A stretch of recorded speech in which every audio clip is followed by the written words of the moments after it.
Thank you. The ranking member here would like to ask some of the other candidates who have not received questions yet some questions. He feels like you're being left out a little bit. So they're going, darn. No. So the ranking member is going to pick up some of the questioning, but he's promised me he's going to keep it relatively brief, right? I'll do my best. Thank you. Okay, thank you. Just first, a piece of advice, having done this 15 years, for the folks who are going to go be ambassadors, but who are not previous State Department employees.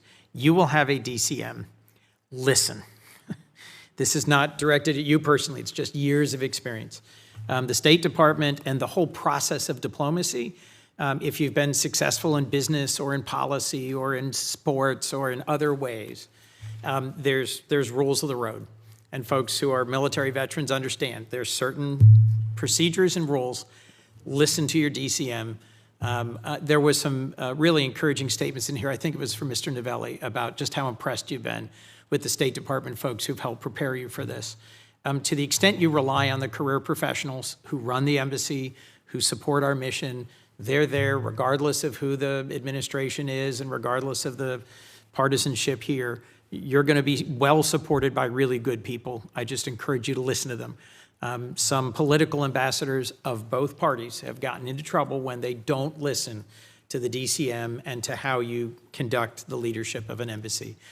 So if I could briefly, Mr. Lipton, I've been to the Philippines a number of times, most recently with Senator Ricketts. It is a very active region. We spent half a day flying over the South China Sea, and I agree with so much of the issues he raised. The Luzon corridor was a key priority of the previous administration and remains a key priority. What do you think is the single most important thing we can be doing as a nation to push back on malign Chinese influence in the region? Senator, thank you very much for that question. China is the bully in the room. My goal would be to confront unlawful Chinese expansion and aggressive behavior. I'll continue to support and compete with China. I will also work very closely with the Luzon Economic Corridor.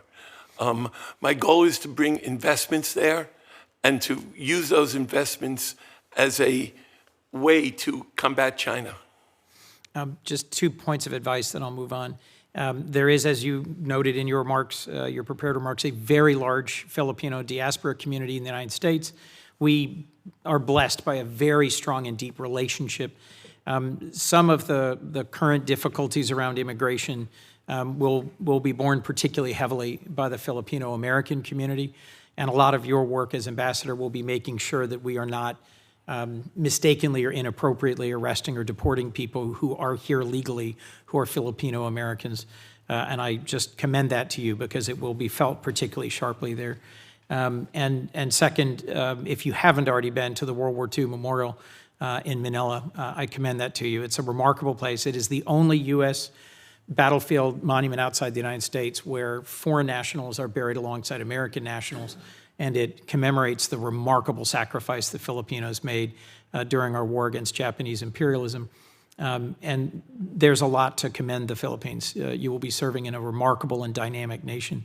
Ms. Roberts, if I might, you are originally from Kazakhstan, is that correct, within the Soviet Union? Yes, Senator. I'm thrilled that you've brought your decades of experience as a State Department employee to representing us in Slovenia. What do you think you will be able to do in Slovenia to get them as a NATO ally that is standing up to Russia's aggression, to Putin's brutal war against Ukraine? How do you get them more invested in Pearl? They've already contributed $46 million. They are a part of our NATO security. What do you think is the most important place for expanded opportunities in our partnership with Slovenia? Thank you, Senator, for this question. Our most important opportunity is engagement. So Slovenia increased its defense spending to 2% earlier this year. They've also signaled their strong willingness to increase that number to 3% of GDP by 2030. Most prominently, Slovenia maintains troops in NATO's KFOR peacekeeping operations, also in the EU's Althea mission in Bosnia and Herzegovina. Slovenia also hosts U.S. armies and U.S. Air Forces units that are stationed in Italy for training on Slovenian training ranges and air bases. Our relationship continues to deepen. We do have some existing programs like our military-to-military exchanges, IMET. So if confirmed, I will continue to use my position to ensure that Slovenia meets its NATO defense spending Who's the obligations. National Guard state partner with Slovenia? Colorado. Colorado. That's been so for 30-plus years. I'll commend to the, I guess not New Zealand, but to El Salvador and the Philippines, one of the most important security partnerships we have across the continent of Africa and around the world are state partnerships between National Guards and countries that, let's just say, where the military needs more clarity about civilian control of the military, and the mission and the training and the support is sustained over a very long time through SPP. Mr. Novelli, you mentioned in your testimony that the Cook Islands is of particular interest to you. It is to me as well, and that you'll be engaged in the sustainable development opportunities of their massive seabed resources. Just talk for a minute about how engaging beyond our Five Eyes ally, New Zealand, but with the three island nations that you'll be charged with. Just talk to me about how you will prioritize that and what are your core issues.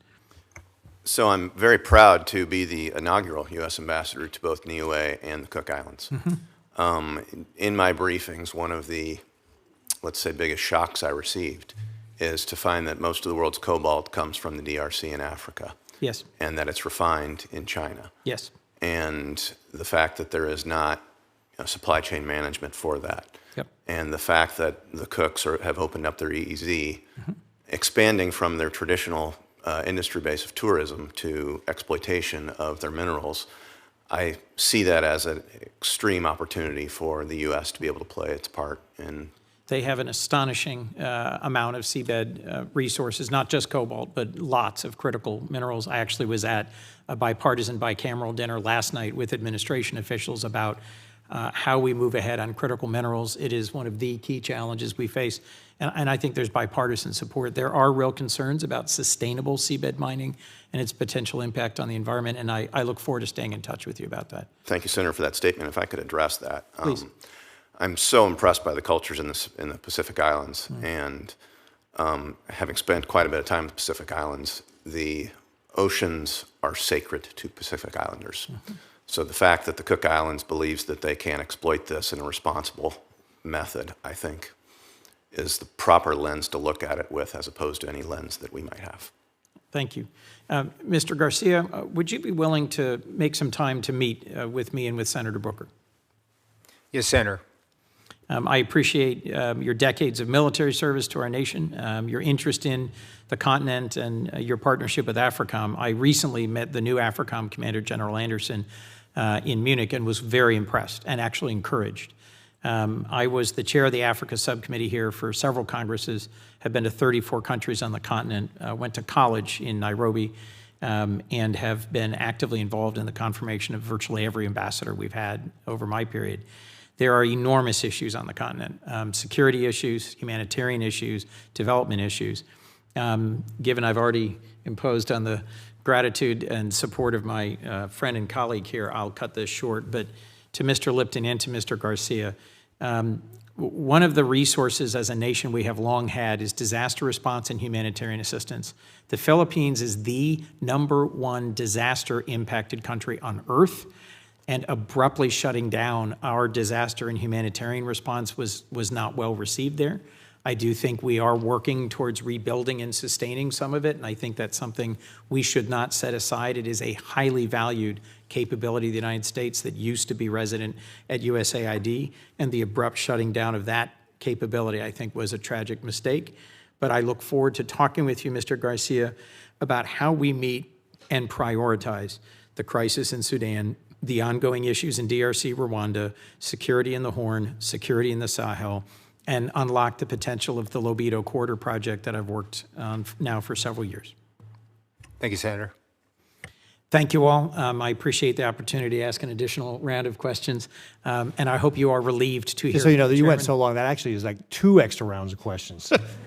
I hope you are relieved to hear that I'm now done. Thank you. And Senator Kaine,